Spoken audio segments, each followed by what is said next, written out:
Allah Subhanahu wa taala. Materi kita pada pagi hari ini dibawakan oleh profesor yang sangat ahli di bidang pemuliaan, ya, pemuliaan dan bioteknologi tanaman dari Universitas IPB.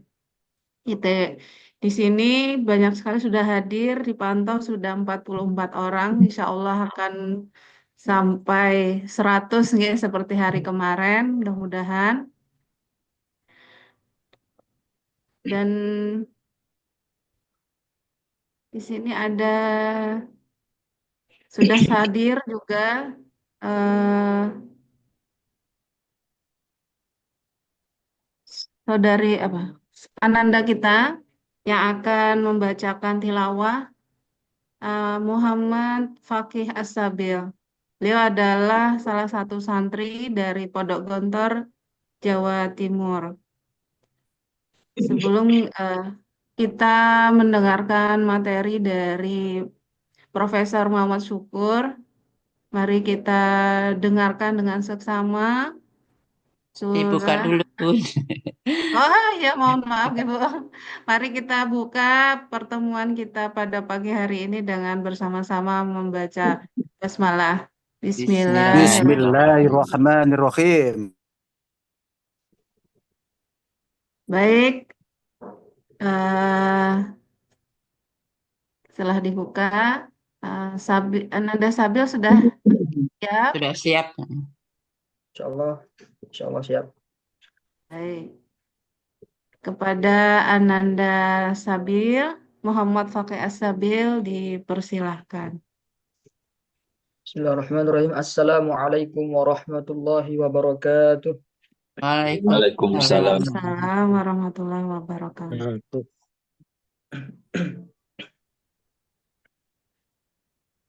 أعوذ بالله من الشيطان الرجيم.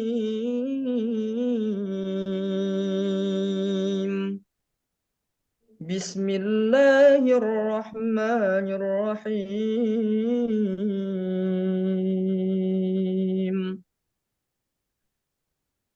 ثم كلي من كل الثمرات فاسلكي سبل ربك ذللا يخرج من بطونها شراب مختلف ألوانه فيه شفاء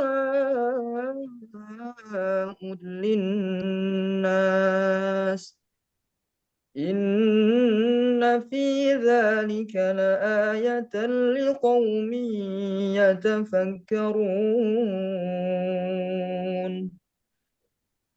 والله خلقكم ثم يتوفاكم ومنكم من يرد إلى أرذل العمر لكي لا يعلم بعد علم شيئا إن الله عليم قدير. والله فضل بعضكم على بعض في الرزق فما الذين فضلوا براد رزقهم على ما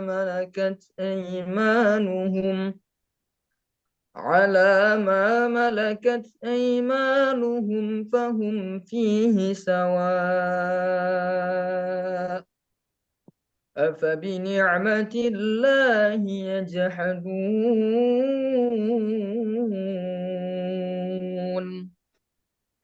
والله جعل لكم من أنفسكم أزواجا وجعل لكم من أزواجكم بنين وحفدة ورزقكم من الطيبات أفبالباطل يؤمنون وبنعمة الله هم يكفرون. ويعبدون من دون الله ما لا يملك لهم رزقا من السماوات والأرض شيئا ولا يستطيعون ويعبدون من دون الله ما لا يملك لهم رزقا من السماوات والأرض شيئا ولا يستطيعون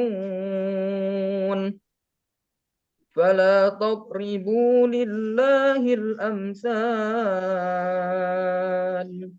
إن الله يعلم وأنتم لا تعلمون صدق الله العظيم والسلام عليكم ورحمة الله وبركاته Waalaikumsalam warahmatullahi wabarakatuh.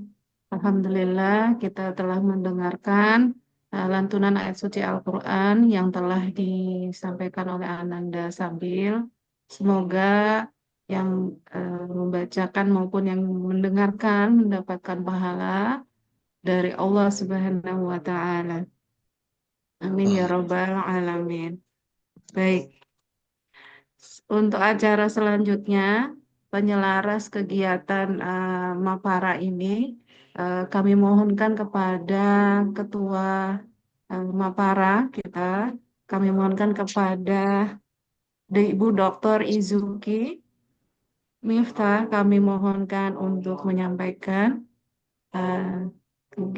penyelaras pada pagi hari ini. Dipersilakan Ibu, monggo Bu. Terima kasih Mbak Rida. Assalamualaikum warahmatullahi wabarakatuh. Waalaikumsalam warahmatullahi wabarakatuh. Ini saya tidak dapat berkata apa-apa ini. Prof. Syukur, Prof. Subdi, Prof. Bintoro, dan semua sahabat-sahabat semuanya dari Aero Society dimanapun Anda berada, dimanapun berada. Alhamdulillah, ini sudah hari keempat. Mudah-mudahan ramainya sama dengan hari-hari kemarin, termasuk juga YouTube-nya teman-teman. Ini hari ini Prof. Imam sudah saya kontak tapi belum merespon. Mungkin beliau masih ada kegiatan di masjid. Nanti dilanjut dulu aja Mbak Rida. Kemudian pada saat sudah akhir nanti kalau Prof. Imam sudah rawuh, nanti kita minta beliau untuk menyampaikan sesuatu untuk kita lagi. Begitu nggih Prof. Syukur dan Prof. Subdi juga Prof. Bin.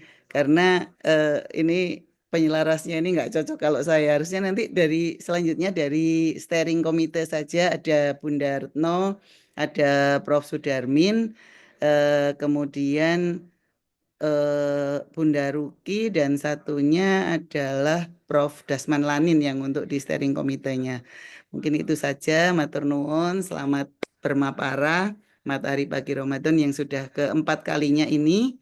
Dan alhamdulillah 2 kali saya mendapat amanah sebagai OC umum ini Prof. Jadi nanti jangan bosan-bosan teman-teman ketemu Izuki lagi gitu nggih. Matur nuwun. Assalamualaikum warahmatullahi wabarakatuh. Saya kembalikan kepada Mbak Rida lagi. Waalaikumsalam Waalaikumsalam warahmatullahi wabarakatuh. Terima kasih banyak Bu Dr. Izuki. Baiklah, mohon izin kita lanjutkan ke berikutnya. Izin saya membacakan CV beliau, mohon izin saya belum bisa share CV beliau, maka saya izin membacakan, narasumber kita pada pagi hari ini yaitu Profesor Dr. Muhammad Syukur SPM SI.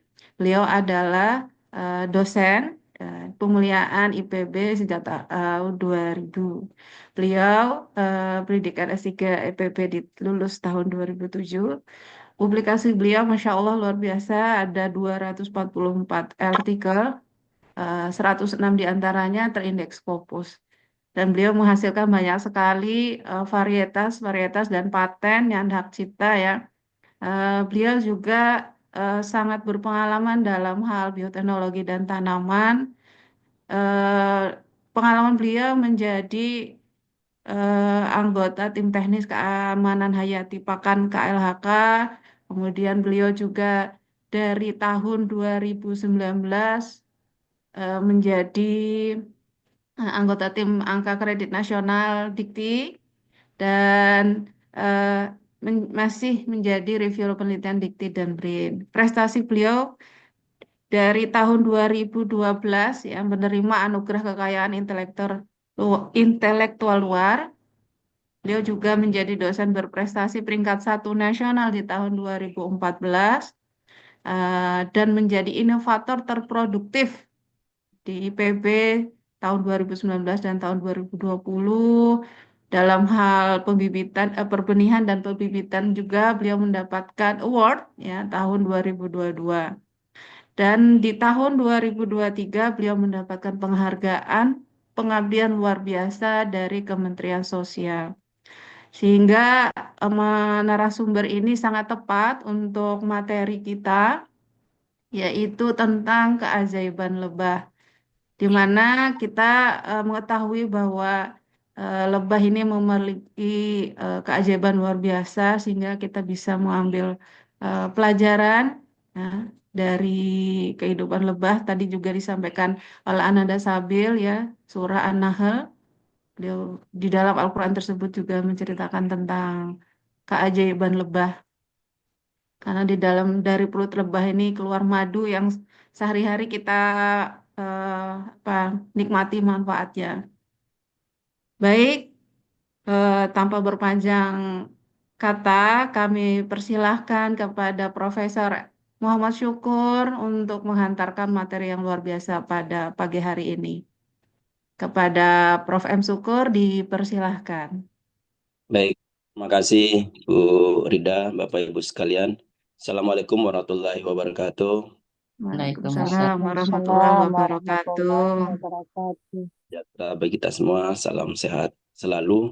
Ya, alhamdulillah, puji syukur kita panjatkan kepada Allah Subhanahu Wa Taala. Kita semua, alhamdulillah dalam keadaan sehat. Ya, pada pagi hari ini bisa bersilaturahmi meskipun melalui Zoom. Ya, terima kasih yang tertinggal atas kesempatan yang diberikan pada Prof. Imam dan tim, ada Bu Izuki, Bu Rahma, Bu April, ya, dan semua tim Aero Society. Ya. Ini hadir juga para narasumber senior saya, Prof. Bintoro dari IPB, Prof. Subdi dari Universitas Mataram, dan Prof. Baharudin Talib ya dari Universitas Hasanuddin, dan juga yang lain. Saya kira Prof. Imam mudah-mudahan segera bergabung ya. Bapak Ibu sekalian, dan juga tentu yang berbahagia dan semoga dimuliakan Allah Subhanahu Wa Taala para peserta yang telah hadir ya, sudah 80 orang. Mudah-mudahan Jakarta dan sekitarnya segera bergabung, karena mungkin masih di masjid di Jakarta kan agak lebih belakang, apalagi kalau Sumatera lebih belakangan lagi kan subuhnya gitu ya. Nah, Bapak Ibu sekalian, kali ini saya agak keluar dari dari topik yang sering saya bawakan ya. Biasanya saya membawakan tentang cabai-cabean ya, sayur-sayuran ya, Prof. Subdi ya. Tapi sesungguhnya dalam saya diajarin Prof. Tristiati itu kelompok-kelompok tanaman hortikultura itu selain daripada buah-buahan, sayur-sayuran, tanaman hias, tanaman obat, juga termasuk tanaman budidaya lebah, ternyata masuk dalam hortikultura ya. Nah, pada kesempatan ini saya akan berbagi tentang informasi dan pengalaman saya kira dalam budidaya lebah ya. Saya membudidayakan lebah trigona, lebah tanpa sengat ya, di pekarangan, di halaman, sehingga dapat dimanfaatkan ya untuk minimal konsumsi sendiri gitu ya. Minimal konsumsi sendiri, dan saya merasa bahwa sesuai dengan apa yang disampaikan di dalam surat An-Nahl yang dibacakan tadi. Baik, izin saya akan berbagi. Mohon saya diberi akses untuk berbagi share. Mungkin bisa co-host. Bu April atau Bu Sudah. Silvi? Ya, oke, sampun. Langsung bisa.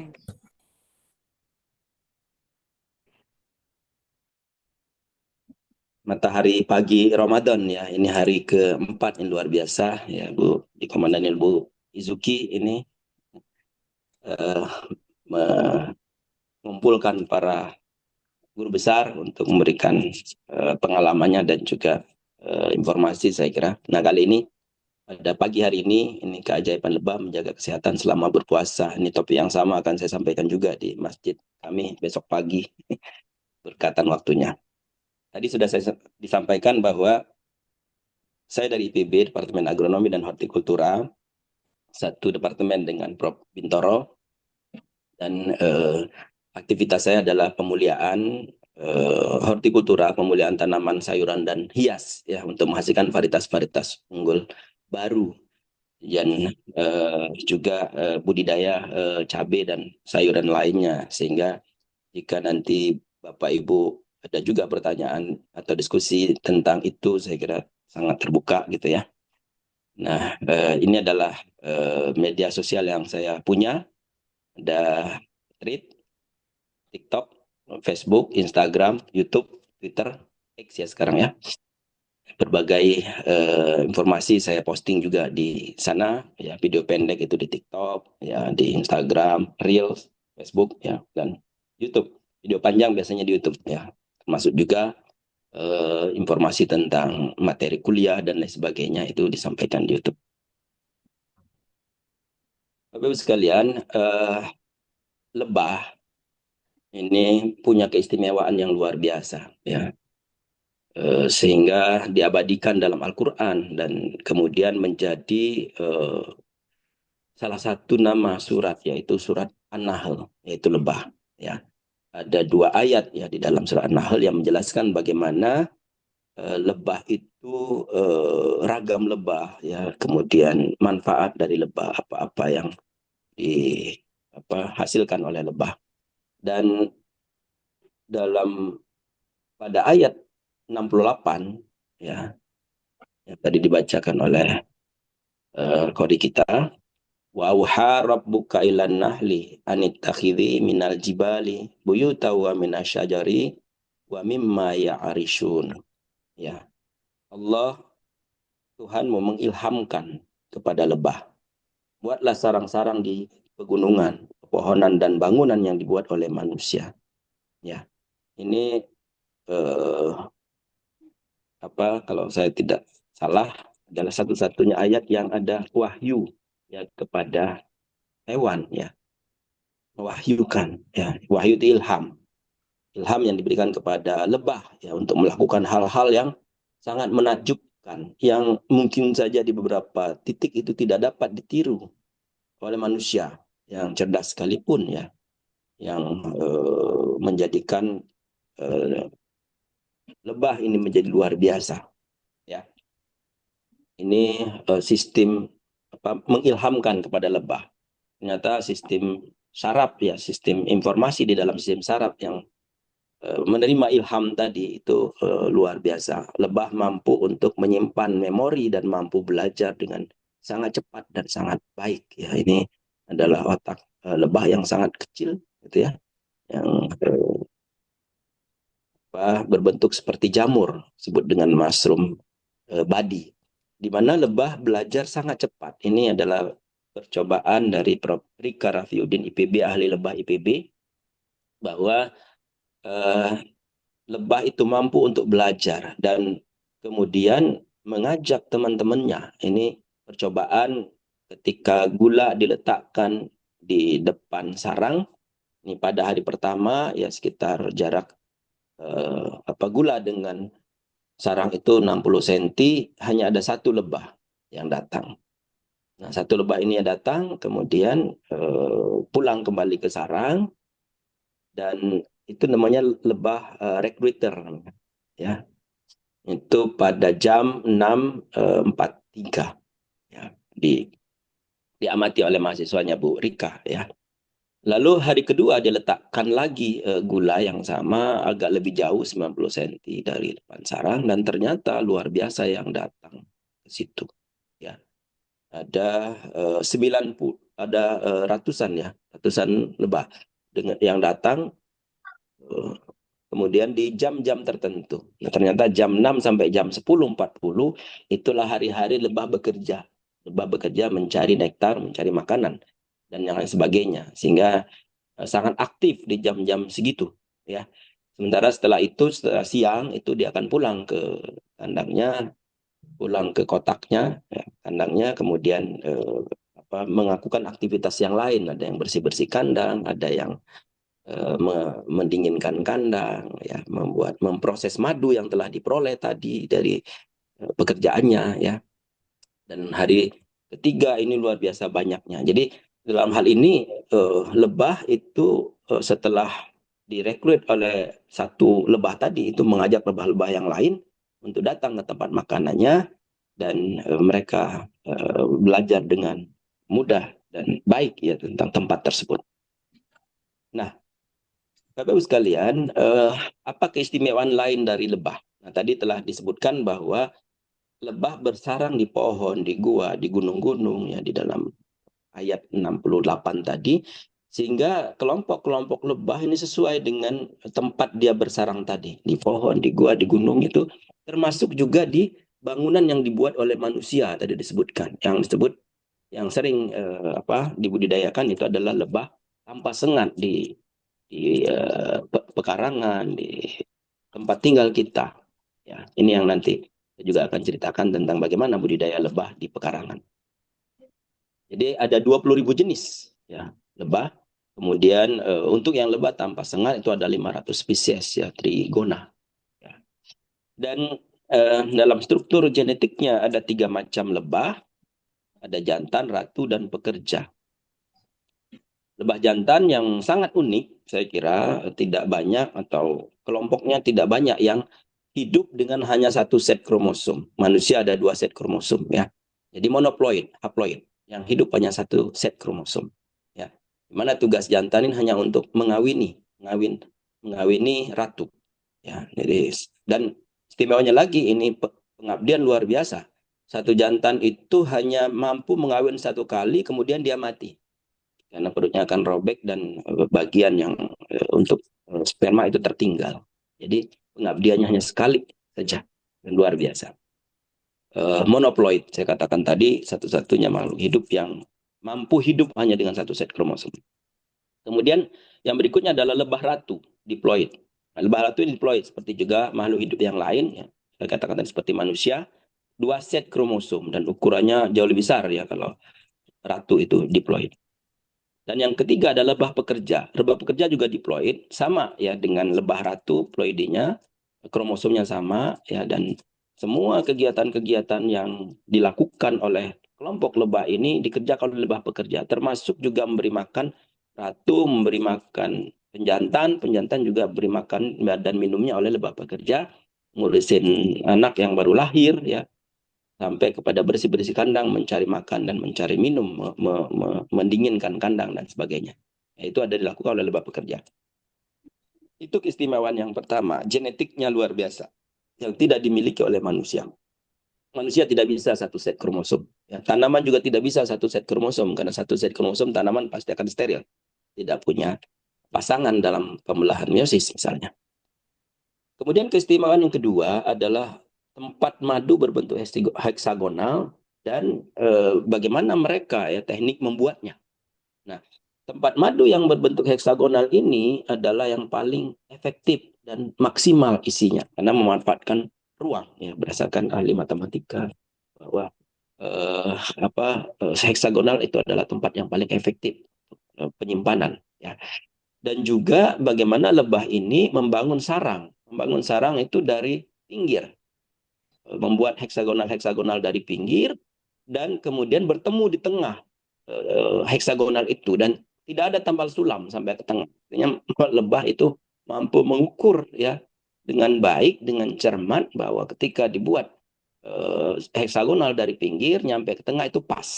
Nah, agak berbeda dengan kita ya, kalau kita membuat bangunan, membuat keramik saja nyampe ke tengah pasti tidak akan sulit pasnya gitu ya, ada saja yang bersalah.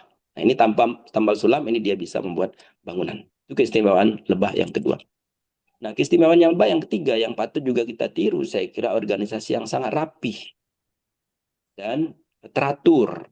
Ya. Ada 60 sampai 70 ribu lebah yang hidup dalam satu sarang. Ini harus diorganisasikan dengan baik. Ya. Ada lebah ratu saya katakan tadi hanya seekor. Tugasnya kawin dan bertelur. Nah, lebah ratu ini akan kawin, mencari jantan, ya terbang setinggi-tingginya. Jadi dia melakukan seleksi terhadap penjantan yang hebat, ya dengan tebang tinggi, lalu kemudian kawin. Penjantan-penjantan hebat itulah yang akan mampu mengawininya, dan dia tidak akan kawin hanya dengan satu jantan, tapi banyak jantan untuk meningkatkan keragaman genetik agar dia survive, agar anak-anaknya survive. Dia tidak kawin dengan satu jantan, banyak jantan-jantan yang terseleksi itulah yang akan mengawini. Dia tidak mau mengawini jantan yang lemah, gitu ya. Jadi tugasnya hanya kawin. Setelah dia kawin, ngumpulin sperma, dia akan bertelur sepanjang masa. Sperma bisa disimpan, kemudian digunakan di setiap kali dia akan bertelur. Nah, itu lebah betina. Lebah penjantan ini jumlahnya puluhan bahkan ratusan. Biasanya lebah penjantan dihasilkan oleh lebah pekerja. Lebah pekerja itu dia tidak dikawini oleh lebah penjantan, sehingga kalau anaknya lahir, dia bertelur, itu monoploid. Satu set kromosom karena tidak dikawini. Karena satu set kromosom maka jadi lebah jantan. Tugasnya hanya mengawini betina dan hanya satu kali. Setelah kawin dia akan mati. Pengabdian yang luar biasa untuk kelangsungan generasi. Ya. Kemudian makan dan minum itu dilayani oleh lebah pekerja. Sudah disediakan semuanya makanan dan minum untuk lebah jantan. Ya. Lebah jantan tentu terus harus diproduksi karena sekali kawin tadi dia akan mati. Nah, yang luar biasa pekerjaannya lebah pekerja. Ini memberi makan ratu, jantan dan larva, semua dia yang bertanggung jawab, membuat sarang, mencari nektar dan tepung sari, menyimpan madu, memproses tempat penyimpanan madu, menutup tempatnya, mencari air, semua dilakukan oleh lebah pekerja, termasuk juga mendinginkan sarang. Mendinginkan sarang seperti dia membuat kipas angin dari sayapnya. Jadi kalau Bapak Ibu memelihara lebah trigonat saja itu diperhatikan jam 10, 11 sampai jam 2 itu di saat terik itu mesti lebah pekerja itu puluhan ekor akan mendinginkan sarang, mendinginkan mulut sarang melalui sayapnya. Nah, hebatnya lagi lebah pekerja ini mulai dari umur 3 hari setelah dia lahir sudah mulai bekerja sampai 10 hari itu merawat larva, memberi makan, ya, kemudian membersihkan kandang. Ya, dia belum bisa terbang kemana-mana. Ketika dia sudah bisa terbang umur 10 hari, mulailah dia membangun sarang mencari nektar. Ya, cari nektar, tepung sari, gitu ya, yang memerlukan tenaga yang lebih besar. Ya, umurnya tidak panjang, ya, 30-40 hari selesai. Nah, jika sudah tidak terlalu kuat untuk terbang, maka dia akan menjadi lebah penjaga di depan sarangnya, mendinginkan sarang, mengkipas-kipas begitu ya di situ, ya, dan juga menjaga sarang dari serangan musuh. Itu yang ketiga. Yang keempat yang juga patut kita tiru adalah dari lebah kebersihan dan kenyamanan sarang. Lebah pekerja ini akan membuang seluruh bahan yang berlebih yang ada dalam sarang. Pertama-tama biasanya dia kumpulkan dulu di bagian sudut sarang. Nih, kalau Bapak Ibu memelihara lebah, buka sarangnya, kandangnya, lihat di mana dia tempat untuk menyimpan sampah. Kemudian satu persatu itu dia akan keluarkan dari sarang. Ini saya sering mengamati bagaimana dia membawa kadang-kadang material yang sangat berat, jumpalitan jatuh gitu. Kalau lebah trigona kan tidak terlalu besar, sehingga barang yang dibawa kadang-kadang lebih besar daripada ukuran badannya, jumpalitan, tapi dia sekuat tenaga mengeluarkan sejauh mungkin sarang sampah yang ada. Sampah itu bekas bekas telur, bekas pupa gitu ya. Kemudian mungkin saja ada serangga penyusup yang tidak mampu dikeluarkan dari sarang. Biasanya kalau serangga penyusup langsung dia akan bersih dari serangga penyusup, selain daripada lubang-lubang ditutup dengan lilin gitu ya. Juga kalau ada yang lebih besar serangga penyusup, maka dia akan bunuh, lalu kemudian dibungkus dengan seperti pembalasan mayat, diputer-puter gitu menggunakan propolis ya sampai awet di situ. Kemudian pelan-pelan dia akan keluarkan dari sarang. Kalau tidak, dia akan awetkan di kandang gitu ya, tidak mengganggu gitu ya. Jadi juga mengumpulkan kotoran ya dari sel-sel yang telah ditinggal oleh para larva yang telah lahir, serta membersihkan sel penyimpan makanan. Dan juga yang penting adalah menjaga, mengatur kelembapan dan temperatur dalam sarang dengan kipasan angin yang melalui kepakan sayap yang di depan-depan pintu seperti yang saya sampaikan tadi, sehingga kandang akan dingin. Itu yang keempat. Yang kelima yang juga istimewa, ini adalah komunikasi antar lebah, komunikasi yang luar biasa yang tidak bisa kita tiru kelihatannya. Bagaimana lebah mencari makan, menemukan bunga di wilayah yang begitu luas dibandingkan ukuran tubuh kecil, bagaimana mereka menemukan jalan kembali ke sarang tanpa tersesat, bagaimana mereka berikan tahu lebah-lebah lain tentang arah sumber bunga, dan tatkala kita berusaha menjawab beragam pertanyaan itu, kita akan sampai kenyataan bahwa menakjubkan. Ya. Ini adalah beberapa slide dari Pak Rafiuddin bahwa bagaimana komunikasi lebah menggunakan yang disebut dengan waggle dance. Ini contoh lebah apits ya, lebah lebah yang ada sengatnya. Mereka menggunakan cahaya matahari sebagai kompas. Lebah pertama yang biasanya ada lebah yang namanya recruiter. Dia mencari sumber makanan pertama kali, lalu kemudian dia pulang ke kandang, kemudian dia akan menari. Akan melakukan gerakan seperti angka 8. Ya. Ini gerakan ini mengkomunikasikan ke lebah lain tentang informasi jarak. Sebelum dia menari, biasanya dia akan bawa sampel dari makanan itu. Lalu dicicipi, diletakkan, dicicipkan ke teman-temannya bahwa ini akan makanan yang akan kita tuju. Lalu dia akan menari sesuai dengan jarak, ya, sudut letak bunga berdasarkan posisi matahari. Ya. Jadi gerakan waggle di garis lurus menghasilkan getaran-getaran dari sayapnya. Ya, getaran itu dideteksi oleh lebah followernya menggunakan antena sebagai mekanoreseptor. Lalu lebah follower secara mandiri dapat menemukan letak bunga atau secara bersama-sama. Ini caranya. Ada eksperimen yang dilakukan, ya, di mana diletakkan dua sumber makanan di barat laut dan di timur laut, ya, gula di barat laut dan timur laut, di posisi kandang di tengah-tengah. Ini kalau kita lihat, ya, kandangnya berada di tengah-tengah, ada yang di timur laut, ada yang di barat laut. Ya. A dan B. Ya, barat laut dan timur laut. Kemudian lebah yang datang pertama kali itu yang datang dari sudut tertentu diberi warna hijau. Kemudian yang datang dari ke B, yang datang ke A diberi warna hijau, datang ke B di warna merah. Lalu diamati di dalam kandang. Ternyata tarian-tarian di dalam kandang itu menunjukkan arah dan sudut. Ya. Di dalam lebah yang tadinya dapat sumber makanan di barat laut, dia akan menggerakkan yang berbeda, ya, arah dan sudutnya dibandingkan dengan yang tadi menemukan makanan di timur laut. Nah, sudut itu, arah itu yang menunjukkan posisi. Ya. Sangat menarik bahwa arahnya itu sesuai dengan arah tarian dari sumber gula. Ya. Nah, nanti saya jelaskan lebih lanjut, dan ini ternyata suara getaran berkorelasi dengan jarak bunga. Makin jauh letak bunga, maka makin lama getaran waggle abdomen lebah. Jadi panjangnya dia bergetar, ya, itu juga menunjukkan arah, ya. Jadi 1 second itu 1 kilometer, ya, dan seterusnya, begitu, ya. Juga ini.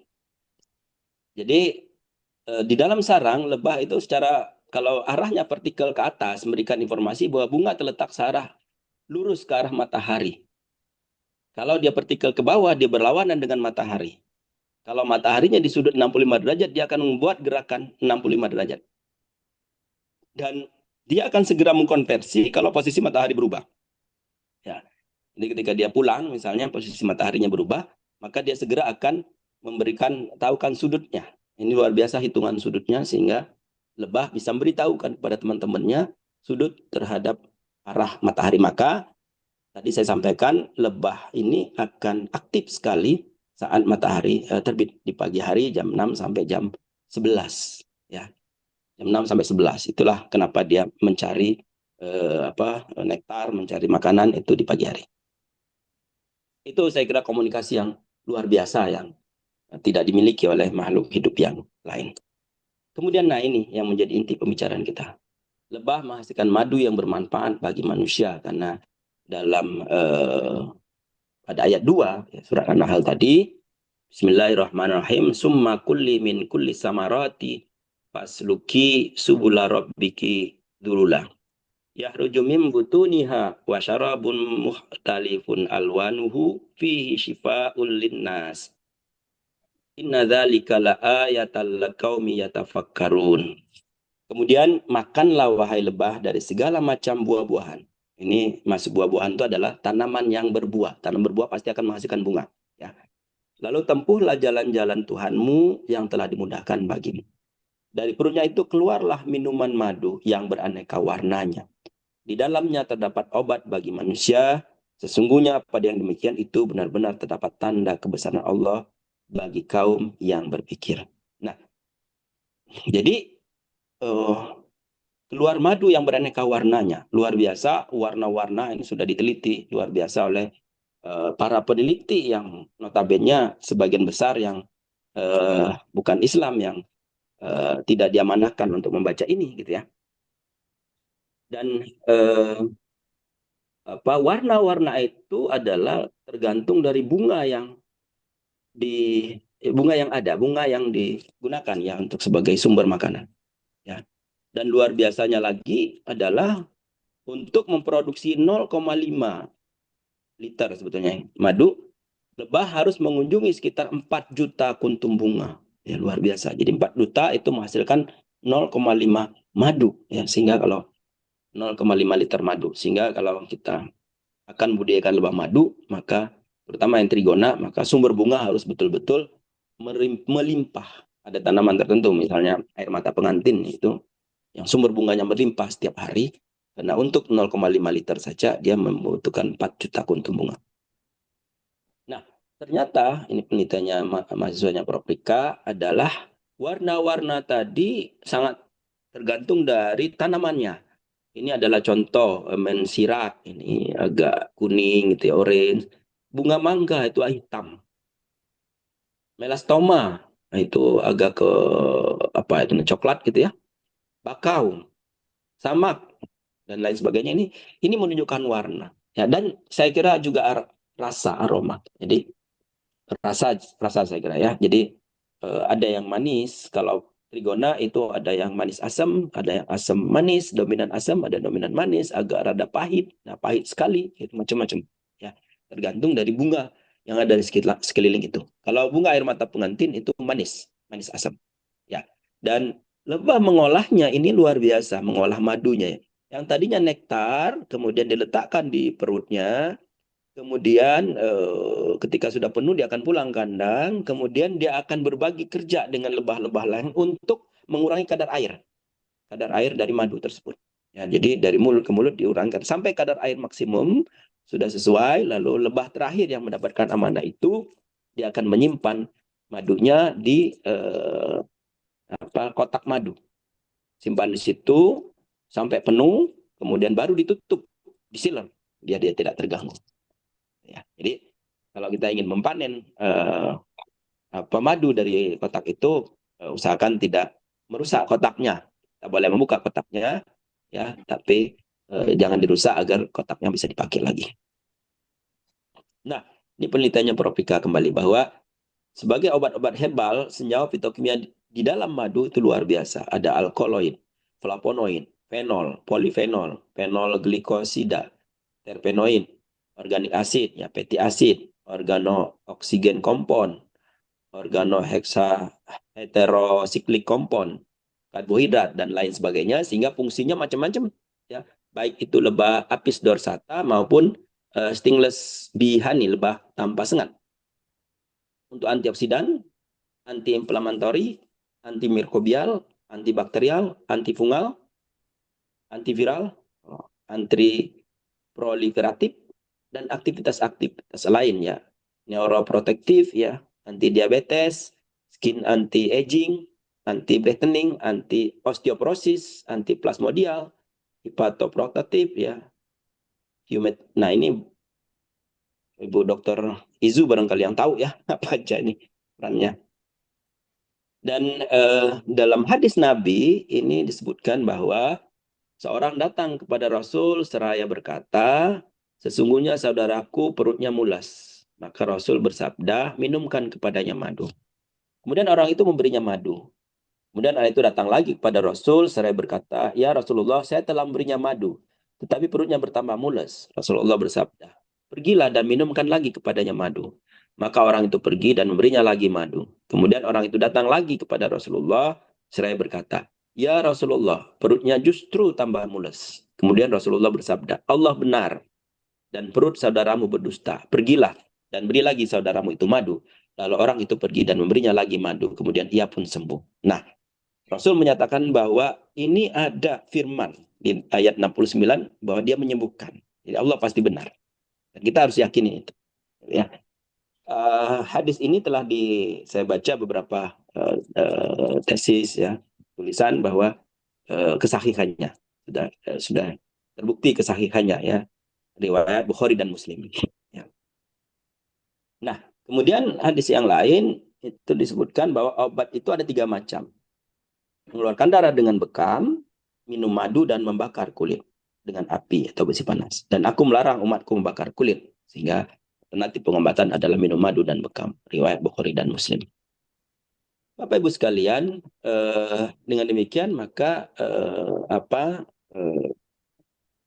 madu itu sungguh ya mampu untuk menyembuhkan berbagai penyakit. Dan ini yang tema kita hari ini. Jadi menjaga kesehatan selama berpuasa. Apa saja? Ternyata madu menjaga stamina selama berpuasa. Ini madu tersusun atas beberapa senyawa gula, fruktosa ya utamanya, glukosa dan fruktosa, serta sejumlah mineral lain, natrium, magnesium, kalsium, zat besi, dan fosfat, serta tadi yang saya sebutkan tadi, antioksidan ya. Sehingga madu sumber energi, sumber vitamin dan mineral yang dapat menambah stamina. Madu yang banyak mengandung senyawa gulanya ada glukosa dan fruktosa, mampu menyediakan kalori yang diperlukan oleh tubuh selama berpuasa. Ini ada penelitian Prastowo et al. Tahun 2020 ya. Menunjukkan bahwa madu apis mellifera, apis cerana, trigona itu dapat memberikan efek anti lelah. Madu apis cerana menunjukkan hasil lebih baik dari 2 lainnya, tapi trigona juga oke. Ya. Saya sudah membuktikannya. Nah, jadi dengan mengkonsumsi 1-2 sendok saat sahur dan berbuka dapat dicampur air, maka puasa kita seharian akan tetap berstamina. Ya, saya biasanya setiap sahur minum 2-3 sendok, malah kalau sedang agak lemas itu 3 sendok, 2 sendok. Dan itu karena madu juga ada vitamin B-nya di situ, itu luar biasa ya. Jadi nggak ngantuk ya, nggak capek begitu ya melakukan aktivitas. Kemudian juga ditutup dengan saat berbuka itu madu minum 2 sendok ya. Itu juga melindungi perut ya dari mules, melindungi perut dari GERD ya, dari. Jadi kalau saya biasanya kalau makan cabai, meskipun saya penelitian cabai-cabean gitu ya, cabai terlalu pedas itu mulai asam lambung naik kalau habis makan sambal yang pedas. Itu dengan madu dalam waktu singkat 2-3 jam ya biasanya itu langsung reda mulesnya, langsung tidak. Jadi sehingga tiap pagi itu saya minum madu itu untuk asam lambungnya. Yang kedua, itu madu menstabilkan gula darah. Ini ada beberapa penelitian, ada tesis Laude Yusran Onta dari Unhas 2024 bahwa madu hutan dan madu trigona ini menunjukkan bahwa itu ada kelompok madu apis ya dengan madu trigona, madu yang tanpa sengat, dapat membantu penderita diabetes mellitus tipe 2 dalam mengelola gula darahnya sebagai pengobatan alternatif. Namun harus dikonsumsi secara kontinu dan teratur gitu ya. Kontinu dan teratur. Ini penelitian, tesis.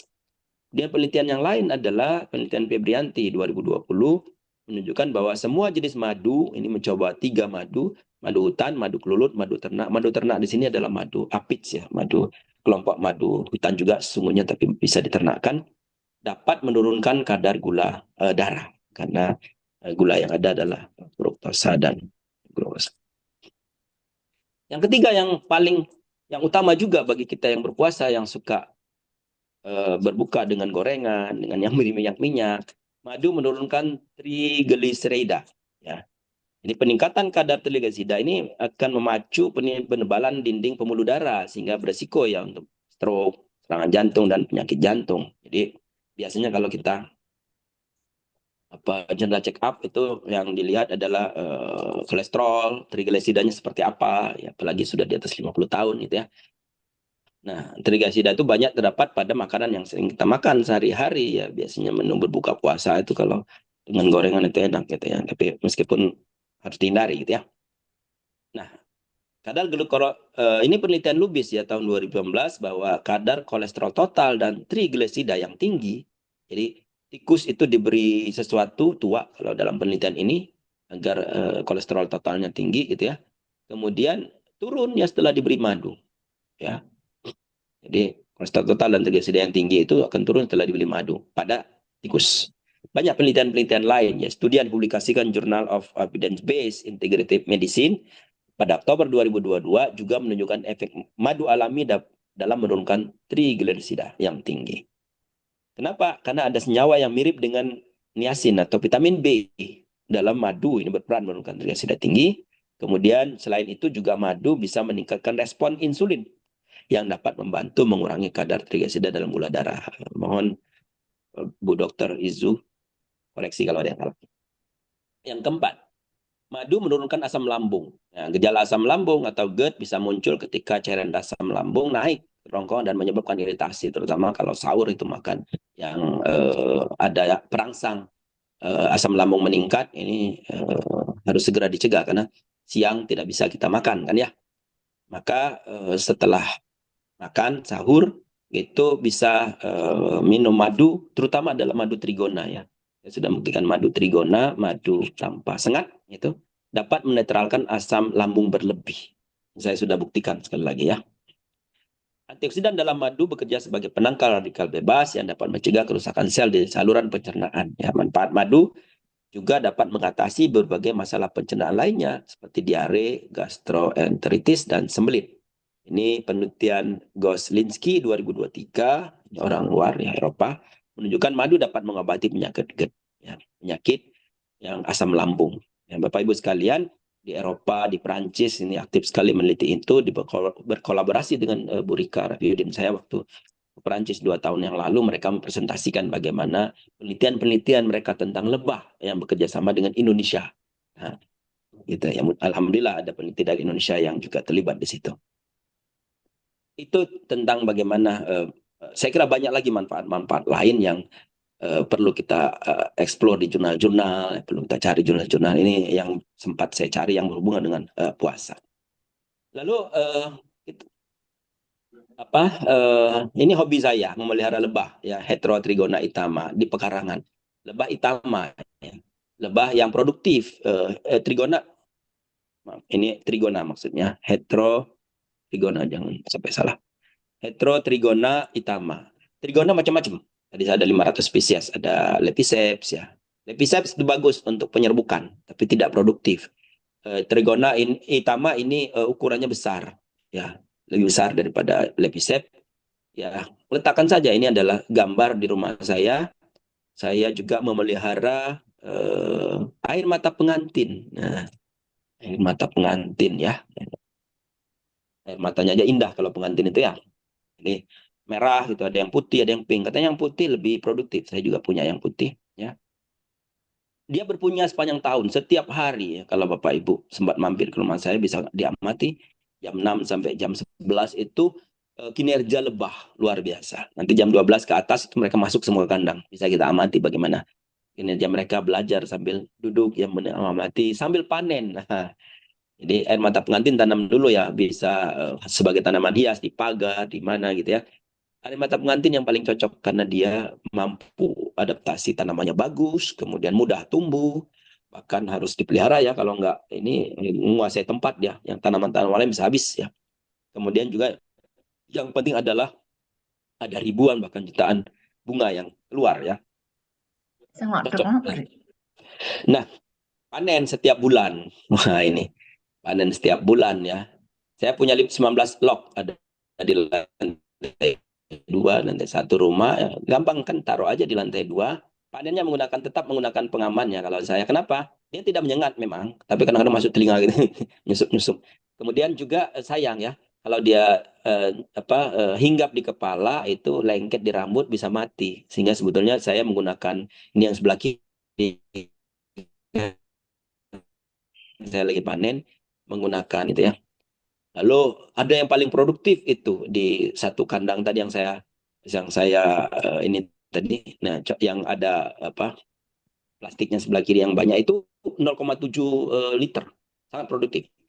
Ya, rata-rata sekarang harga jualnya ada yang sampai 700.000 per liter per kilo. Ya, 400.000 maaf, ini 400.000 per liter.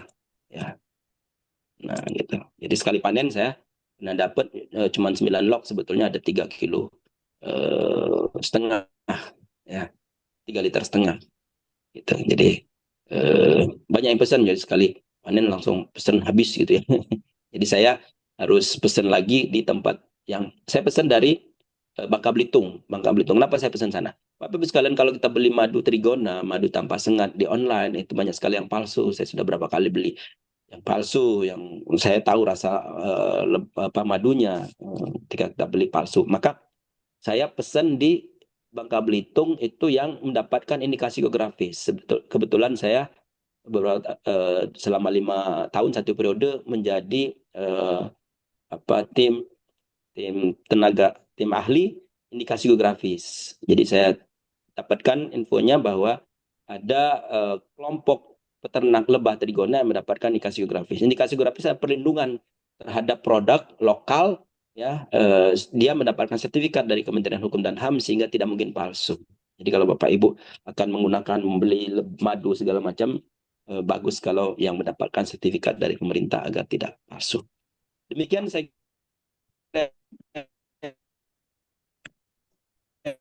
yang dapat saya sampaikan. Mohon maaf saya diskusi kalau saya tidak bisa jawab, nanti kita cari jawabannya bersama, karena memang ini adalah bukan bidang saya persis, tapi saya sangat ingin untuk berbagi tentang ini. Makasih ya Mbak Rida dan Bapak Ibu sekalian atas perhatiannya. Ada pas di angka 100 orang nih. Assalamualaikum warahmatullahi wabarakatuh. Waalaikumsalam warahmatullahi wabarakatuh. Masya Allah, materi yang luar biasa disampaikan oleh Prof. Muhammad Syukur. Alhamdulillah Prof. Muhammad Syukur, Prof. Imam sudah berhadir di sini. Pada materi Prof tadi. Saking luar biasanya ada yang sudah bertanya tadi nih Prof, ada yang gimana memilih madu asli, bagaimana membedakan apa tadi itu propolis liquid dan propolis tigrona, seperti itu Prof. Ada juga yang sudah mulai pesan itu tadi. Aduh, ada Prof Imam gimana nih? Terima kasih Prof Syukur. Maaf Prof Imam, ini saya keluar dari zona nyaman ini bicara tentang madu. Nggak apa-apa, tentang paham, saya paham. Iya, enggak masalah. Jadi maaf tadi saya karena ngerjakan yang lain jadi harus paralel. Oke. Ini full hari ini 100 karena memang 100 wadahnya. Oke. Alhamdulillah Prof. Ini waktu kita ada 4 menit. Mungkin singkat Prof. Muhammad Syukur, ini ada bisa menjelaskan beda, nanti ada Pak Subdi gitu. Prof nggak? Ada yang nanya gimana Prof membedakan madu asli, kemudian madu propolis dan madu propolis liquid dan madu propolis trigona Prof. Mungkin begitu Prof. Ya. Bisa disingkat gitu. Ya, luar biasa ya. Bagaimana membedakan madu asli, madu jangan dibawa ke rumah, pulang ke rumah kalau piringnya pecah semua itu madu asli katanya gitu.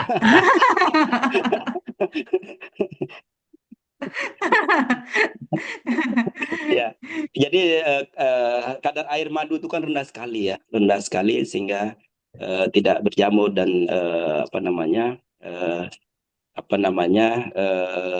luar biasa konsentrasinya, dan membedakannya itu sangat sulit sebetulnya. Ada banyak teknik yang dapat membedakan mana, terutama yang apis ya, madu apis itu, sehingga lebih banyak kepercayaan ya Bapak sekalian. Maksud saya trust kepada penjual. Jadi kita walaupun banyak teknik membedakan madu asli dengan madu palsu, karena kandungan madu itu adalah fruktosa dan glukosa, itu kalau dicampur dengan barang-barang itu saja kan sudah dibedakan ya sebetulnya.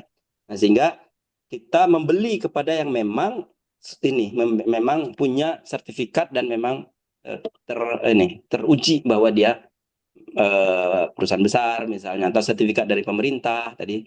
Hati-hati ya, ada juga yang mengatakan namakan sertifikat dari IPB. IPB nggak pernah mengeluarkan sertifikat untuk madu ya. Ada di yang lain itu sertifikat dari IPB gitu tentang keaslian. Apa iya IPB mengeluarkan sertifikat untuk madu asli trigona? Kan nggak mungkin gitu ya. Jadi banyak juga yang seperti itu. Maka misalkan itu harus tempat yang terpercaya ya. Nah, kemudian ada propolis tadi. Jadi kalau agak-agak pahit itu biasanya adalah ada propolisnya ya. bagian dari propolis. Saya kira kalau untuk kesehatan sih nggak masalah juga mana madu yang ini, madu yang propolis itu ada cara pengolahan lebih lanjut ya untuk propolis sehingga bisa menjadi liquid dan bisa bisa dicampur dengan madunya begitu ya. Saya kira itu Bu Rida. Terima kasih. Oke, baik. Eh, di sini sangat banyak sekali manfaat yang kita dapatkan. Ternyata dari madu itu macam-macam manfaatnya, nggih, Prof. Ya, Dari bisa luar biasa. menurunkan gula, kemudian meningkatkan, menjaga stamina, eh, dan Prof. juga Syukur. di sini nggih bisa menurunkan Prof. Syukur. trigliserid gitu. Ya, Nggih. Prof. ya Syukur. Prof Oke, Imam. monggo Prof. Nggih, Prof. Rumus kimianya madu itu apa sih? Aduh ini kayak ujian. Saya langsung tersedak Prof Imam. Nah gitu ya. Ya, karena kalau kesulitan membedakan kan ya tinggal lihat aja rumus kimianya. Kalau rumus kimianya beda ya beda gitu. Sebetulnya karena dia fruktosa dan tadi glukosa ya, rumus kimianya glukosa dan itu fruktosa itu, makanya kan fruktosa dan glukosa kan bisa yang itu kan yang utama di dalam madu ya. Karena kandungannya banyak banget tadi, ada flavonoid, ada segala macam sehingga dia tidak ada khas kimia tertentu gitu ya. Jadi kalau madu itu kan fruktosa, glukosa dan lain-lain gitu ya. Ya, betul. Yang lain-lainnya apa itu? Lain-lainnya itu ada vitamin B, ada flavonoid, antioksidan, macam-macam vitamin di situ, Prof Imam, yang ada di situ. Jadi sangat tergantung Karena dari. sekarang itu eranya oplosan-oplosan itu. Ya, makanya saya katakan tadi beli yang mendapatkan sertifikat indikasi geografis karena dia ada jaminan oleh pemerintah. Ya. Seperti RON 90 ditambah RON 92.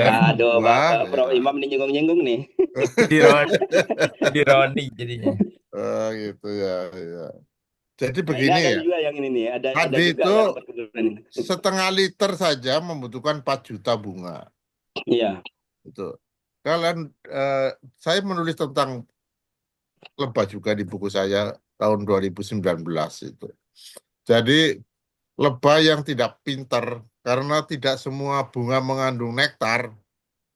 Jadi untuk mengejar nektar yang jutaan tempat itu, jutaan apa, kalau dalam matematika itu posisi itu ya. Kalau ini nggak dapat, pindah ke lain, ini nggak dapat, itu juga ada lebah-lebah yang meninggal itu karena energinya habis. Nah, dengan model matematika yang ada, lebah itu membentuk suatu jalur agar jangan sampai lebah itu gagal memperoleh nektar. Nah, itu sudah ada codingnya itu, coding. Luar biasa ya. Ya, di coding sehingga nanti pada saat kita menggunakan metode lebah untuk searching apapun variabel atau apa, itu optimal seperti yang lebah katakan itu. Setelah pulang wiggle dance itu menentukan posisi, kerja berikutnya lebah berikutnya nyari lagi, berangkat lagi, dapat lagi, nanti wiggle dance lagi, terus begitu berjuta-juta langkah sampai memperoleh madu yang setengah liter itu yang optimal itu. Jadi terima kasih Prof Syukur hari ini mencerahkan. Terima kasih. Ya, Prof Imam tambahannya terima kasih ini. Yes. Ini udah saya tulis tahun 2019 itu udah terbit itu. Ya. Ada juga memang misalnya jagung itu kan tidak ada nektarnya, jadi dia tidak tertarik sebetulnya untuk mengambil nektar, dia hanya polen saja yang diambil situ. Iya. Pak Subdi kelihatannya Bu Mbak Rita. Makasih. Baik, Prof Suhudi. Ya. Assalamualaikum warahmatullahi wabarakatuh. Selamat pagi teman-teman. Jadi menarik, semestinya tidak cukup hanya sekian menit ini Prof Imam, Prof Syukur. Jadi bukan begitu, kalau lebih nanti kita nggak kuat bayar. Ya. Jadi gini, saya ini dari Sumbawa Pak. Jadi di Indonesia ini sangat-sangat terkenal, kalau bilang madu Sumbawa orang pasti sudah tahu gitu. Cuman sekarang madu kan banyak dioplos katanya Pak Imam tadi, yang susah sekali. Nah, saya pengalaman untuk mengetes madu itu sampai hari ini hanya dengan hidung saya aja Pak. Karena waktu kecilnya saya selain memetik, menangkap madu di hutan juga sarapan pagi kalau ke sekolah kadang-kadang nggak pakai nasi, hanya ngambil kan disimpan dalam bambu besar Pak. Disebut apa dari petung bontong namanya. Jadi taruh situ bertahun-tahun jadi ngangkat aja. Nah, yang menarik sekali saya punya mahasiswa ini Pak Syukur, kita bisa melakukan bioindikator pakan dari madu itu dengan mikroteknik itu bisa dipakai untuk karena tadi Bapak sudah melihatkan bagaimana bunga ini identik dengan ini dan selain. Jadi dengan madu itu sesungguhnya menguji dirinya sendiri. Kalau simple teman-teman misalnya menaruh madu di piring, lalu taruh air aqua sedikit lalu dikocok. Nah, kalau madu asli betul, maka dia pecah madu itu membentuk tetrahedron seperti yang disampaikan Prof. Syukur tadi. Jadi dia akan membentuk sarang madu. Maka itu insya Allah madu asli gitu. Nah, yang kita lihat ini Pak, ini minta saran atau bagaimana caranya. Ini sekarang di Sumbawa kan hutan habis, Prof. Syukur, dan seterusnya. Jadi kita ada kekhawatiran jenis madu Sumbawa ini madu sengat sekali. Kalau dia satu sarang menyengat kita meninggal orang Pak, meninggal banyak sekali kejadiannya. Jadi ini yang kekhawatiran saya itu kemungkinan sebentar, dia Prof. akan Prof. Sobdi, satu ya sarang menyengat meninggal. Yang meninggal lebahnya apa kita? orangnya Oh, orang yang Memang disengat bisa Pak. aja. karena Ya, ya. subjeknya tadi lebah. Ya, oke. Jadi Kalau lebah ini jantan hal-hal memang yang iya. karena banyak sekali ini madu yang sering sekarang yang tidak menyengat di Prof. Syukur tuh, tapi yang di Sumbawa itu Pak masih sudah dikeluarkan kalau nggak salah itu tadi sertifikat hak intelek apa istilahnya itu Dikasih geografis grafis Pak. ya. Nah, ini ke depan memang kita memang harus banyak-banyak lah belajar dari madu ini karena saya lihat tadi sampai jam 11 katanya Pak Syukur. Nah, ada kayak kita kelayapan sampai malam hari sampai jam 3 gitu. Tidak dapat apa-apa juga gitu kan. Berarti kita beri saran kepada pemerintah jadwal kerja kita sampai jam 11 saja. Ya sampai jam 11 saja tuh, jangan lewat-lewat gitu kan. Jadi terima kasih Prof. Syukur, banyak hal yang kami peroleh itu saya dengan itu tadi. Mudah-mudahan ya saya kembali nanti ke kampung lagi mencoba mengasih tahu dia bahwa ya jangan sembarangan lah dengan lebah yang sekarang karena diambil langsung pak itu dipotong sama parang pak langsung dia itu kan jadi habis semua. Bahkan yang kecil-kecil nanti dimasak juga. Mungkin itu sementara Pak Sur. Terima kasih Pak Prof. Imam. Ini udah cukup waktu, nanti kira-kira diulang lagi Prof. Syukur lagi, ini tambah-tambah lagi untuk madu ini. Terima kasih. Assalamualaikum warahmatullahi wabarakatuh. Waalaikumsalam. Wabarakatuh. Terima kasih banyak Pak Supri. Nggih. Alhamdulillah. Mohon izin. Mengapa lebah Waalaikumsalam warahmatullahi wabarakatuh. Nanti Mengapa lebah sampai pukul 11? Karena nektarnya tersedia. Mengapa manusia Indonesia kok sampai malam hari bekerja? Karena nektarnya tidak tersedia. Ya, PHK itu tidak ada nektar semua udah.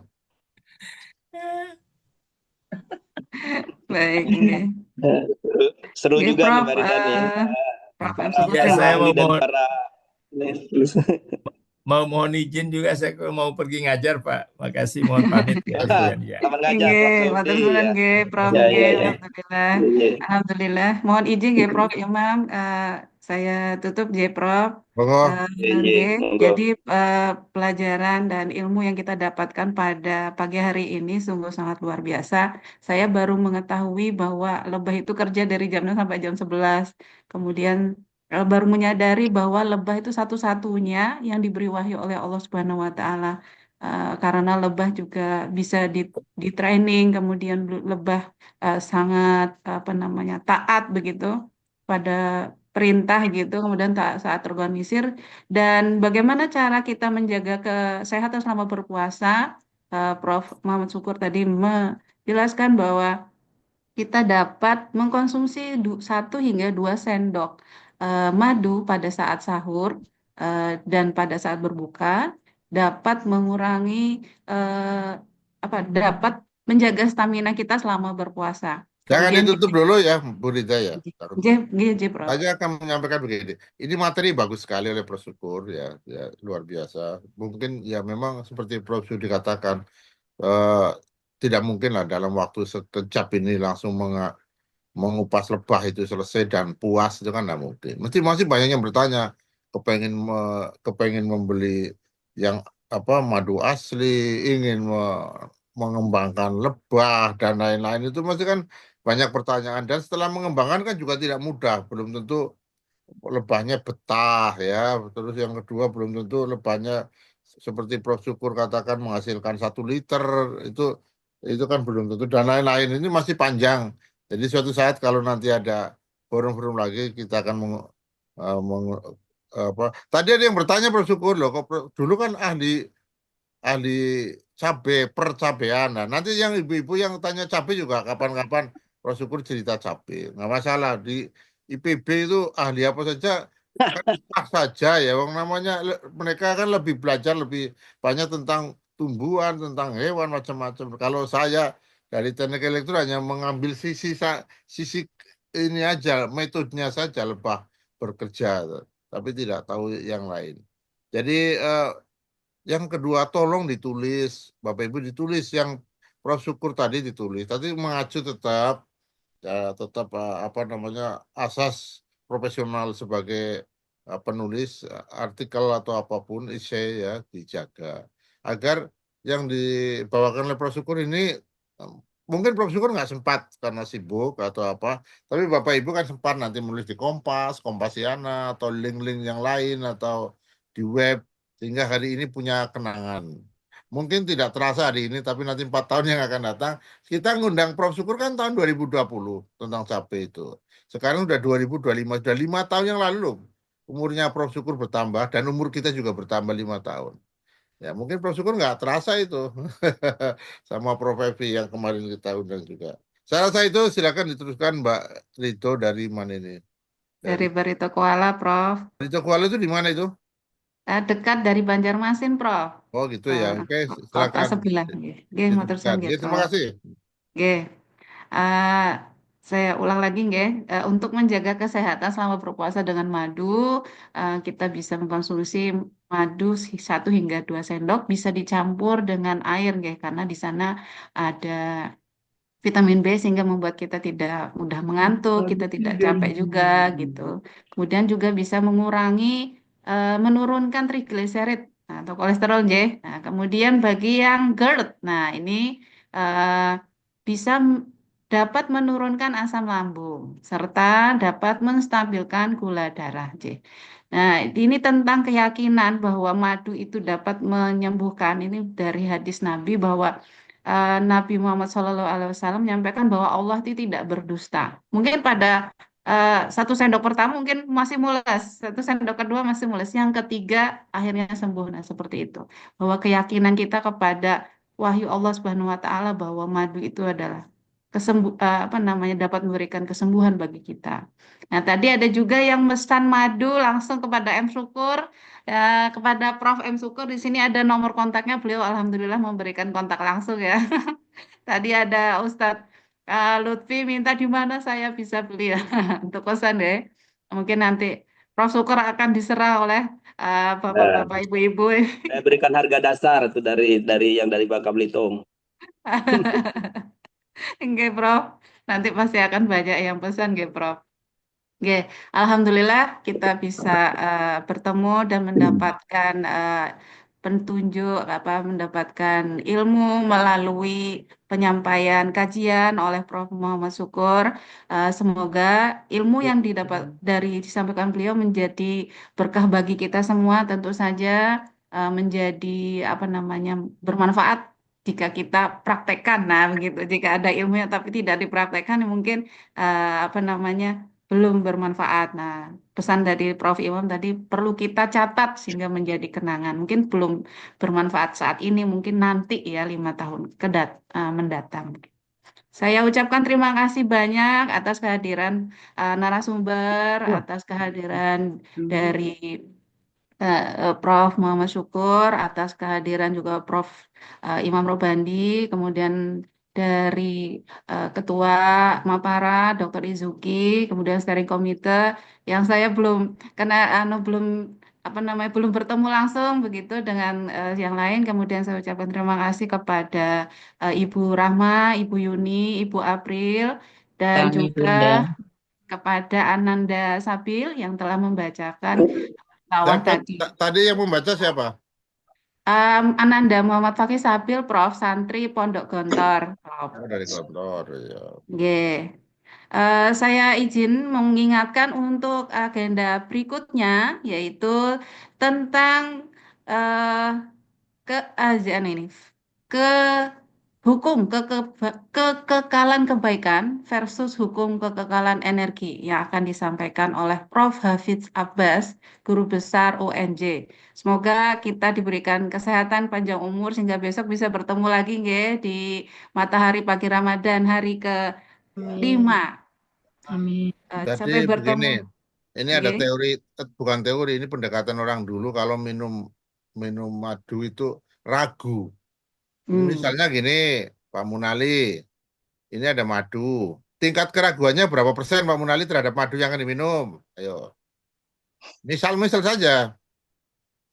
Ragu khasiatnya atau ragu apanya, Bro? Ya ragu keaslian dari itu Pak Munali ragu berapa persen? Dah. Oh, Tingkat keraguannya berapa persen? kalau saya itu karena lagi juga banyak ternak madu, kalau keraguan prosentase hampir ke 60 sampai 50%. Kalau misalnya ragunya 30% misalnya. Oh, Oke. ini saya.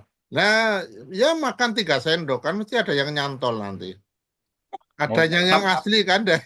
Sampai pernah diguyoni gini, Prof. Lek kepingin madu asli cak yo, encupan gue bokongnya tawon di situ. Oh gitu, langsung diminum, lebahnya diambil, disedot Kalau gitu. ya, kalau bibirnya melembung ya itu berarti asli. Iya, oke. Jadi itu Luar ini biasa. apa namanya? Itu orang tetangga saja. Kalau ragunya 50% ya berarti makan minum 2 sendok. Kalau 190% ya 0,9 sendok ditambah berapa gitu sudah ya. Kalau dulu memang gitu, tapi kalau sekarang keyakinannya lebih tinggi, Prof, tidak aslinya. Ya terlepas dari oplosan yang terbaru lah. Kecuali kalau kata Prof Syukur tadi, kalau ingin tahu ke rumah saya Pak Menali itu sekalian dimasak itu rumahnya. Ini tadi saya memfoto ini ya, saya cari istilah apa Prof Syukur. Kalau di kampung kami itu ada tawon endas, itu di depan rumah itu kan apa sarangnya sudah mungkul. Tadi saya foto seperti mata hantu itu kan bukan tawon madu, itu tawon untuk botok, tahu Iya, itu loh. iya. Hati-hati Nah, disengat itu Pak Munali. Nah, Papa nanti yang mau repot-repot ke Prof Syukur, yang pesan madu biar pas Prof Syukur nggak ini, Pak Munali suruh daftar saja di Airo ini siapa yang akan Siap. pesan itu aja. Nanti kalau Mohon sudah izin, Prof. Mau tanya, Prof. loh, kok jadi pertanyaan ini sebentar. Itu Boleh nggak, kapan-kapan aja Prof? lah, kapan-kapan aja. Kapan apa pertanyaan udah ditutup aja langsung. Kebetulan dekat kebun ini, Prof. Hah? Kebetulan dekat kebun. Oh, Ya. dekat kebun. Walaupun dekat kebun, dekat apa kalau nggak ada lebahnya kan ya nggak masalah, nggak ada hubungannya. Itu, Prof, yang masalahnya kan. Oh, maksud Mas Wahyu itu bagaimana mendatangkan lebah gitu ya? Betul. Saya kan iya. saya kan tinggalnya di gunung ini, Prof. Tinggalnya di pegunungan. Oh. Iya. Nah, kalau saya singgung sedikit ya, Prof Iman karena bertanya. Kalau madu apis, madu apa yang dia bisa berpindah dan mampir gitu, itu kalau ada lebah yang mampir di rumah kita, berarti rumah kita adalah bersih dan sehat. Wahyu. Kalau rumah kita tidak bersih dan tidak sehat, dia nggak akan mampir. Itu kalau lebah yang mampir ya. Jadi kalau ada lebah di rumah kita harus bersyukur bahwa rumah kita sehat. Itu, Prof, maaf Prof, maaf Ya. Prof Igor. Itu semua jenis lebah atau lebah tertentu? Apis ya terutama ya. Kalau apis, kalau yang lebah trigona itu biasanya dia cari lubang ya, cari lubang. Tapi Jadi sebetulnya begini, hampir semua jenis lebah itu menginginkan kebersihan dan kesehatan. Jadi kalau ada lebah yang mampir ke rumah kita, sehat berarti rumah kita. Itu yang pertama. Ini Yang kedua, kalau pelajaran ingin ya, beternak, bagus. memang kita harus pesan Pak Wahyu. Kalau trigona misalnya kita pesan dengan biasanya dengan lock-locknya, dengan ininya tinggal kita taruh saja gitu. Itu langsung dia berfungsi. Jadi kalau saya itu pesan di Lampung, ada peternak lebah di Lampung, itu langsung pesan dengan loknya, langsung tempat madunya, tinggal taruh saja di situ, ya kita tinggal menikmati. Sambil kalau mau belajar mengkloningnya boleh ya, ada bagaimana cara memperbanyaknya. Gitu. Prof. Tapi Syukur. kalau kita menyediakan tempatnya lalu berharap dia mampir, itu barangkali bertahun-tahun nggak akan mampir terus. Oh gitu. Prof. Ya. Imam. Prof. Syukur, pada Ya, saat ya. dari Lampung ke Bogor, itu berapa lebah yang dibawa? Semua yang Loh. ada isinya itu sudah lengkap di dalam kotaknya, karena dia bisa hidup di dalam kotak itu seminggu sampai 2 minggu, karena ada madu kan di situ. Kemudian ada tempat makanan. Kemudian memang tempatnya pintunya harus pakai streaming, jadi lebah tidak keluar, tapi udara tetap bisa masuk ke dalam kandangnya untuk menjaga Tidak kesehatan. perlu ya Prof. Tidak Ya. perlu bawa ini ratunya. Kan tawon itu ada ratunya ya Prof. Sudah ada di situ, ratunya ada, pekerjanya ada, jantannya ada, sudah lengkap. Yang Komplit. tidak boleh itu membawanya dari Lampung sampai ke Bogor naik bis itu. Itu nggak boleh itu. Itu pesan online Syukur. saja, pesan online dari Tokopedia. Kalau saya ongkosnya 100.000 dari Lampung, sudah datang dalam 3 hari, aman. Monggo, ini Bapak Ibu dapat menghubungi saya, ongkosnya 100 kali berapa orang di sini. Munali ngojek, Munali. Prof. Syukur. Itu kalau di kampung Gunung Kidul itu kan ada tawon baluh itu ya. Tawon baluh itu yang bisa membesar. Itu apa termasuk bisa menghasilkan madu itu, Bro? Tapi serem, Pak. Nah itu yang nggak boleh dibawa lewat bis itu. Sengat itu. Jadi kalau lebah trigona, lebah yang tanpa sengat yang kita pelihara di pekarangan, jangan lebah yang bersengat. Nanti kita dikerubungi RT gitu kan nanti. Marah semua. Ya. Pokoknya kalau melihara, pesan saya lebah yang tanpa sengat, jadi tetangga nggak terganggu. Jangan melihara yang lebah bersengat di sekeliling rumahan, nanti bahaya. Betul. Apalagi kalau lebah besar. Jadi kata kuncinya begini, kalau rumah didatangi lebah, itu pasti rumahnya bersih. Tapi kalau rumah didatangi caleg, belum tentu. Imam, kalau rumah didatangi madu, berarti lumayan banyak sumber daya di situ. Kaya berarti ya. Pengen lebih dari satu berarti. Iya, itu. Luar biasa ini, Prof.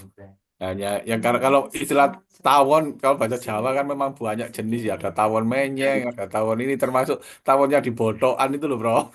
Iya, itu kalau itu saya singkirkan kalau ada yang oh gitu ya. Saya sering beli tawon yang untuk saya masak itu, Prof. Syukur, di Pasar Lawang. Anakan ya? Ya, jadi sudah dijual di situ. Nggak tahu itu, pokoknya saya beli langsung saya bawa ke rumah, saya buat dicampur itu parutannya kelapa atau apa itu. Ya.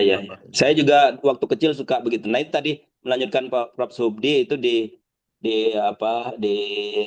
tadi Mataram di situ madu Sumbawa gitu, itu dapatkan hak indikasi geografis. Tapi memang keberadaannya terancam punah dengan pembukaan hutan dan sebagainya. Sehingga harus ada digalakkan kalau pemanen madu itu jangan diambil semua habis nanti sarangnya. Mungkin ambil bagian yang madu-madunya aja. Jangan anak-anaknya pun diambil. Kasihan. Saya harapkan di antara yang hadir di sini atau mungkin keluarga yang ada di sini, ada yang mencobalah menjadi petani madu apa begitu. Saya pengen itu, Prof. Oh gitu ya?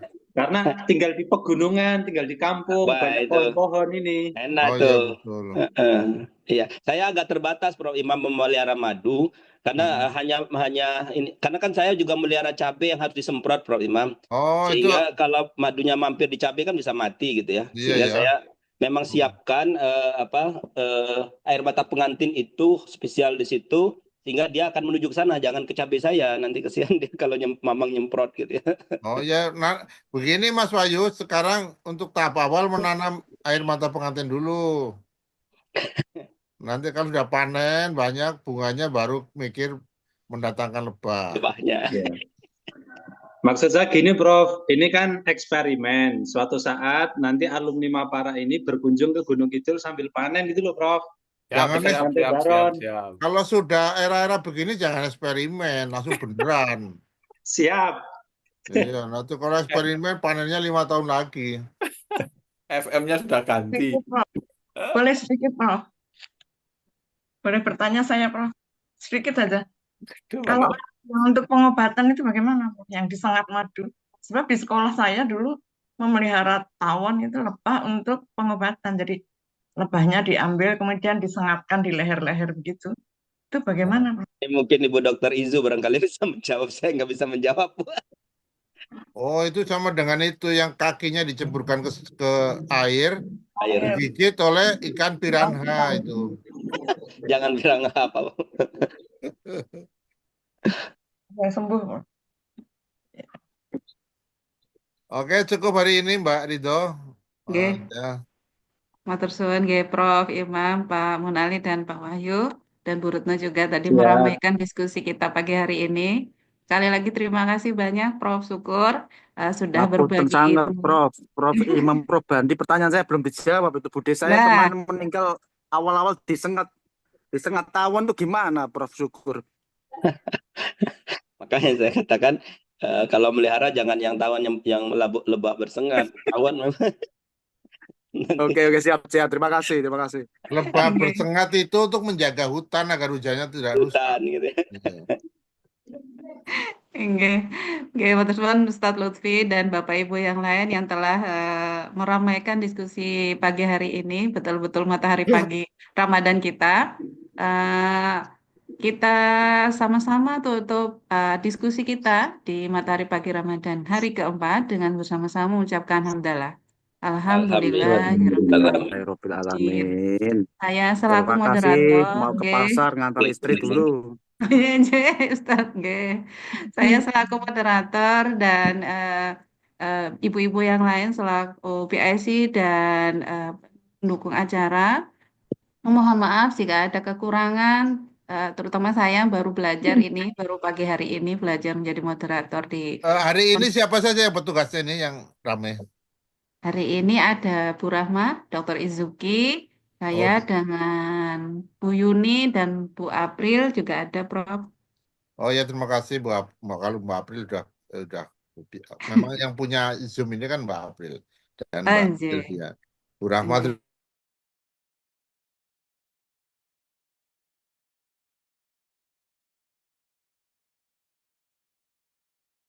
Insya Allah. Istiqomah, Prof. Jadi ini 4 hari ini full terus, Prof Syukur. Alhamdulillah. Ya. Alhamdulillah. Jadi acara ini yang bangun ya tim ketuanya Mbak Izuki itu dokter kita yang semua dari berbagai tempat, ada yang dari Barito, ada yang dari Metro Lampung, ada yang dari Papua, ada yang dari Aceh, Medan, Bengkulu, macam-macam itu.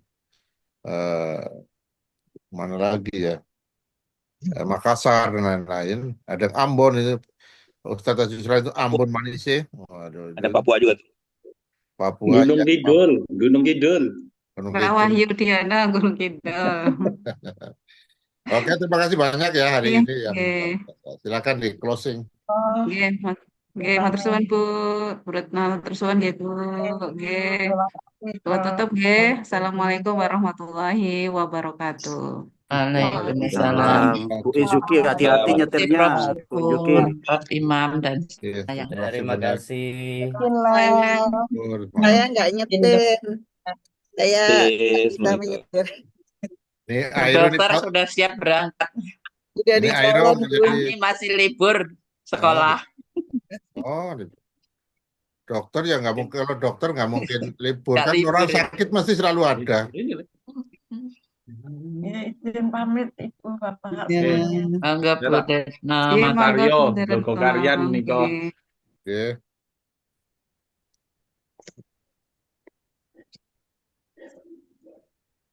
Izin live ya Bapak Ibu. Silakan langsung. Saya ini steering komite juga ini lupa tadi menyapa. Siapa itu? Ustadz Abu. Oh, Ustadz Abu ya? Abu Nawas. Ustadz Abu Nawas, juga, Jayapura. Oh iya itu. Apa? Mohon maaf Ustadz Abu.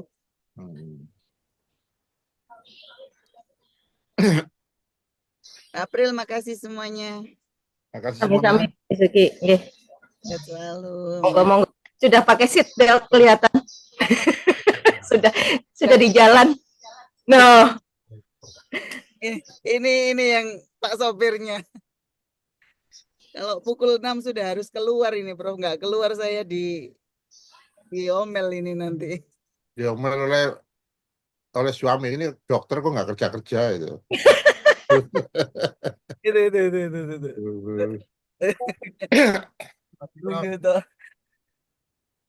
Yang nggak kurang kerum. Hari ini saya ada rapat dengan Taiwan. Ke Taiwan apa di Zoom? Rapat Zoom. Kirain sampai Taiwan langsung. Oh iya, nanti akhir tahun lah lewati atasnya. Amin. Nanti insya Allah bulan Oktober saya akan mengajak kawan-kawan untuk ke Jepang, yang mau ikut silakan. Prof, kirain nanti mau ke Banjarmasin lagi, mau saya datangi lagi, Prof. Singgah ke rumah lagi, Prof. Prof, Iya, tunggu ke Banjarmasin. Bu Rida itu kebetulan dari PWNA Kalsel, Prof. Ya itu suruh ngundang aja PWNA itu. Nah, kebetulan di UMB bertugasnya, Universitas Muhammadiyah Banjarmasin. Ya, atau UMB yang undang, nanti kita ke Pelihari. Nggih. Nah, Bu Rida siap, Bu Rida? Nggih. Kemarin Prof juga pernah mengisi materi di UMB kemarin, Prof. Tapi SD Muhammadiyah 9 acaranya, tapi di UMB gitu, Prof.